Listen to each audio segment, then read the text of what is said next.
And with more on the mysterious death of Andrew Breitbart, we're joined by investigative journalist, former officer at the National Security Agency, Wayne Madsen. The reason I wanted to get Wayne on is he had to leave the country for 4 or 5 months last year because high-level sources told him that the word is the White House is going to kill you, especially if you keep going to Chicago and investigating the mafia ties, the CIA ties, the ties to communist groups. Well, Andrew Breitbart was set, we've now confirmed, as we just covered, to release March 1st, yesterday, the footage of Obama at these communist meetings. Now, it's going to be a few weeks till those get released. Is something going to be redacted? Joining us is Wayne Madsen of WayneMadsenReport.com. Wayne, thanks for joining us. What's your early first take, and what are your sources saying about what happened to Breitbart? Well, I was covering the Conservative Political Action Committee annual meeting here in Washington about 2.5 weeks ago, and I remember Breitbart giving one of these impassioned presentations. I was told by others there, now I don't recall him saying this, I was told by others there that he had this smoking gun evidence. He didn't get into any details. I spoke to Larry Sinclair, who has some information on Breitbart. Apparently, he called the L.A. Medical Examiner's office, and I think we have to look at the jaded record of the L.A. Medical Examiner's office in high-profile deaths. I mean, starting with Marilyn Monroe and a few others. But I think we have to wait to see what the autopsy says. And look, even if there are drugs found, the word is that he was drinking in a bar earlier that evening before he died of an apparent heart attack on the sidewalk, I guess in the Brentwood neighborhood. And I've been cautioned many times to watch my own unattended glass of wine and various establishments I've been to here in Washington, because, as you said, I received 3 credible threats from 3 credible sources. So I don't take those threats lightly. Look, the history, we've had some journalists in this country who have been murdered, starting with Danny Casolaro, who was investigating George H.W. Bush, and Gary Webb, who supposedly committed suicide. Both these were said to be suicides.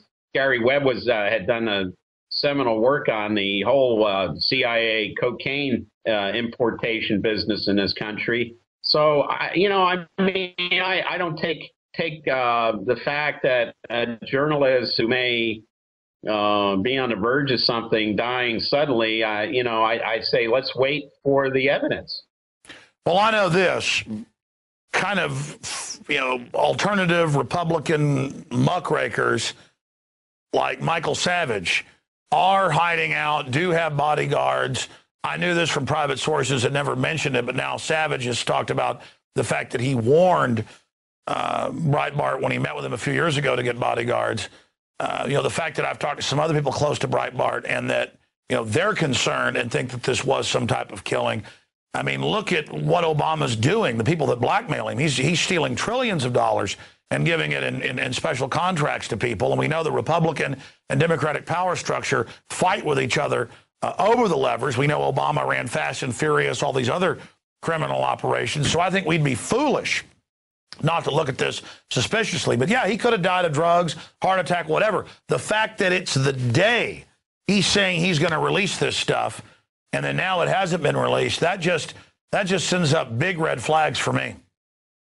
Well, and let's look at whatever he had. If it's early footage or photographic evidence of Obama attending Marxist meetings or communist meetings, whether he was there with Bill Ayers or Bernardine Dorn or any of these people, my contention is that Obama was selected at a very young age to infiltrate these groups. And I got word, of course, from old members of the Black Panther Party in Chicago that when he showed up, after he left that CIA job in Manhattan, when he showed up in Chicago suddenly and saying, "Hey, I'm Barry Obama, and I'm really, I'm really in with you guys here." And they told me they knew he was a plant from the very beginning because they said he was a phony. They knew he wasn't from their neighborhood, that he had been parachuted in, is the word I got. And they were, having dealt with COINTELPRO and FBI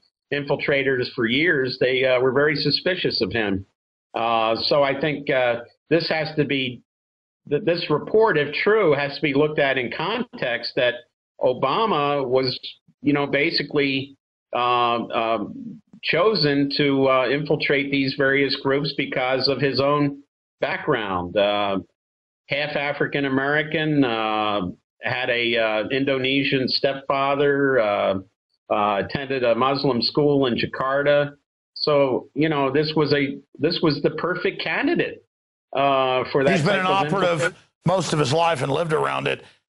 You've been to Indonesia, you've been to the Middle East, you've been to Libya, you've tracked all this, but you didn't start getting these death threats from sources saying, yeah, this is coming from the White House as a warning until last year. What was it you were working on? I mean, I know it was going to Chicago. What were you looking into that has got them threatening you? Because obviously that's where we need to look closer.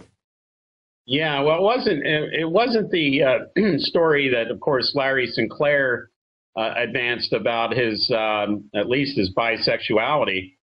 What I was warned off on was the background of Obama in Indonesia with the Central Intelligence Agency. This is the one thing that they can't handle at the White House. The reason being is they can handle this birth certificate story. They basically run Hawaii. Neil Abercrombie's the governor. He knew Stanley Ann Dunham, Obama's mother. He knew the family. So and he's governor of Hawaii now. So of course he's in a position to tamp anything down on that front. But I always thought that the real issue with Obama, and the one that they really can't handle, is his links and his possible ties to the Central Intelligence Agency as early on as Occidental in L.A., but possibly even traveling on an Indonesian passport after he reached the age of 18, going to Pakistan, going to India, traveling around on that. And that was basically confirmed to me by somebody who was very close to the office of president of Indonesia, the current president of Indonesia, whose prior job, of course, was the head of the Indonesian intelligence service. Let's shift gears into NDAA. That's really blown up in Obama's face, the fact that he demanded the secret arrest provisions and the power to kill citizens. It's obviously unconstitutional, but he says he has that power.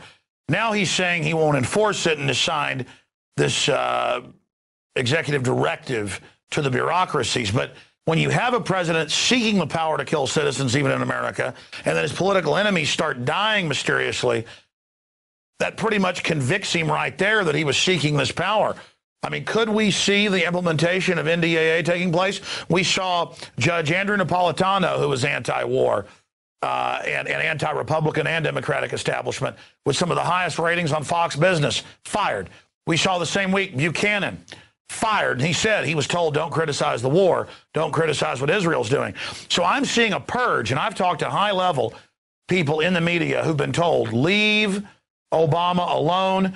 Basically, Rupert Murdoch is being blackmailed by the Justice Department over his crimes in England. And sure enough, we now see his son leaving England, people getting arrested. I'm not saying what they did in England was okay. It's just that I think we're seeing an internal power structure battle, because they're obviously for the same global corporate fascist system, but they're fighting over who gets to control that trough. What's your take on that? Well, look, I think this all started with Bush when we had the unitary executive basically become the law of the land, that the White House enjoys sovereign immunity, even over the Constitution of the United States. And then Obama's done nothing to give up any of those powers. As a matter of fact, he's taken on even more powers. For example, Obama is currently prosecuting at least 7 people under the Espionage Act from 1917. Now, this is the law that Woodrow Wilson used to go after people who thought we shouldn't be getting into World War I on behalf of the United Kingdom.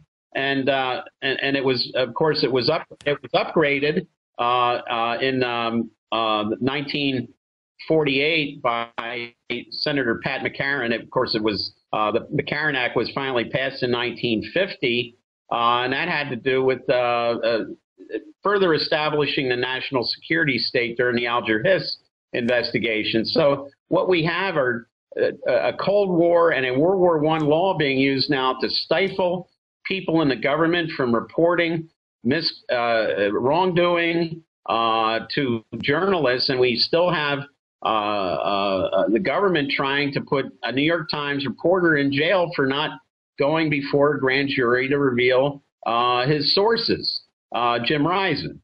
So in this respect, Obama is worse than Bush when it comes to this whole frontal attack on freedom of the press in this country.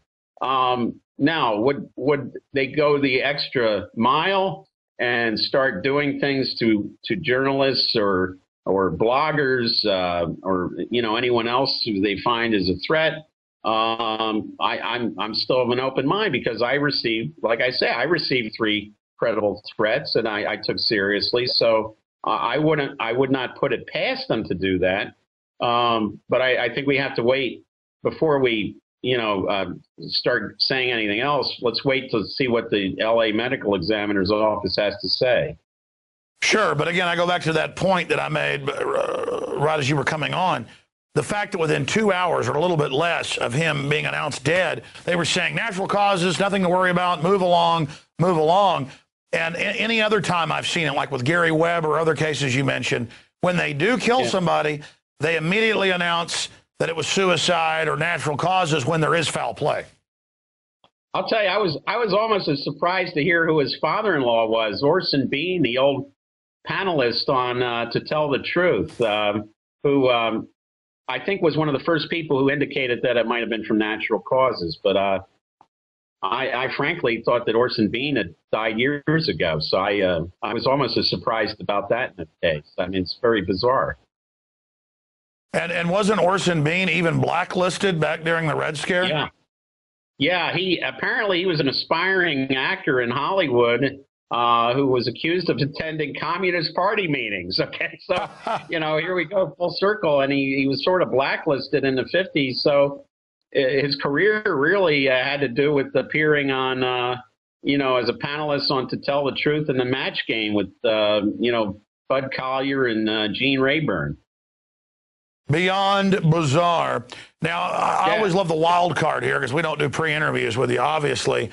But you did, right before we went on, mention that you were at the CPAC event and you talked to Mr. Sinclair, and he said he did talk to Andrew Breitbart. So tell us about that, and then briefly, any other things you're investigating right now. Yeah, I spoke to Larry. I spoke to him at CPAC, but I talked to him this morning, and there was an event called a Bloggers Bash at CPAC. I was not there, but Larry was there, and he told me the next day that he had spoken to Breitbart, and Breitbart had told him about wait till March the 1st about something. Now, in Breitbart's speech to the whole CPAC audience, he said that they said something about some sort of evidence, might have been photographs or video about Obama, but I frankly wasn't paying attention. But I did speak to some other folks who were there today, and they said absolutely that he did refer to that during his speech. No, we have that clip. In fact, I was going to play it at the end of the interview. Do we have that clip right now? Yes. Yeah, let's go ahead. Can we play that where he can hear it?